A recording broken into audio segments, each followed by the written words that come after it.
like I had done nothing wrong. And that's what I'm telling my father is, I'm innocent. I've not done anything. You know, my heart is right with God, and, you know, I didn't do anything worthy of this. And, you know, I'm like trying, like, in my greatest wish in that moment would have been for him to grab my hand, you know, and we leave the house, you know, leave the group and we don't come back, like, right? That's my fantasy. Or, you know, somehow get all the kids and my mom and we just like take off and we leave and we go back to the States. But that's not what happened. His eyes glazed over and I saw him disappear in fear. He disappeared in fear into this storyline of he's powerless, he's a victim. And, you know, he became a prey to the predator. And I lost power in that moment in my reality. I was 100% a sacrificial lamb being offered, you know, as an example of black sheep in order to keep the whole fold in place. Like, they have a name for that sheep, you know, in the shepherd's fold. They called her Snowflake, and she was the one who ran off and did something bad. And then, you know, the shepherd had to break her leg to make her stay by him. Yeah, okay? And then that sheep would, you know, begin to wear a bell and then eventually become like the one who always stays close to the shepherd and leads. So that was the whole theory behind this breaking process. So the storyline that I took from that is I am not protected. I am not safe. I'm definitely not loved. And I'm powerless and I'm stuck. I'm a slave, okay?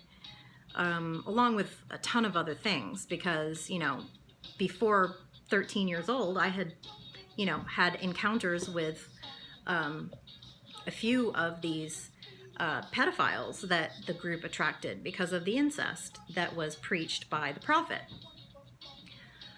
So the work that I did on the second San Pedro trip was 100% focused on these two storylines and feeling the different energetic vibrations, the negative vibrations that were stuck in my cells, in my body, in my neurology, in my electricity, and embodying that whole body feeling, because I felt it first in my throat and then I felt it in my stomach. And, you know, the more I focused on it, Bijou, I'm trying to do a video here. The more I focused on it, the bigger it became. And then I was able to shift with the assistance of my coach, the shaman. I could shift from feeling the negative emotion into holding that power and flipping the circuitry and infusing that power with the positive storyline of where I am right now in my reality, which is I am powerful, I am in control, I am safe, I am loved, right? All of these like super powerful, strong statements.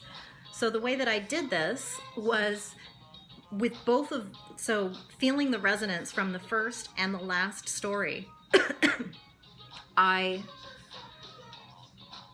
conjured up both of these slightly different emotions and brought them together.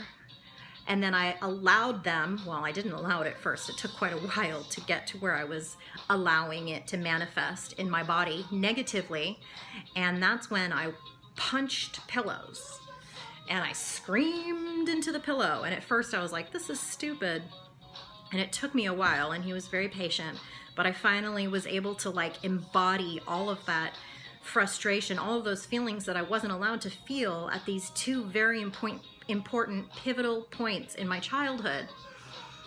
And so I held both of those emotions, I brought them together, I punched it out in the pillow and screamed out the energy, and then right after that I went into who I am right now, and then I sat in mudra, meaning, you know, doing like work to bring, you know, the energy into your body, right? I am seen, I am known, I am loved, I am heard, right? So you sit I am seen, I am loved, I am heard, okay? He gave me some homework to do the pillow punching, which I have done. I need to do more. Doing this video is part of my action to commitment, or commitment to action, because in order for your healing experience, I need water. In order for your healing experience to really take root in the body, you have to review, you have to continue to practice and bring back all the goodness that you get from the trip.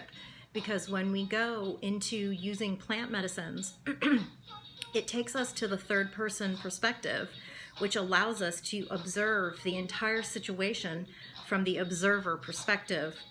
And this is like critical for anybody, all of us. We have to learn to, this is what my takeaway, my insight that I gained was, my power is not defined by any specific emotion.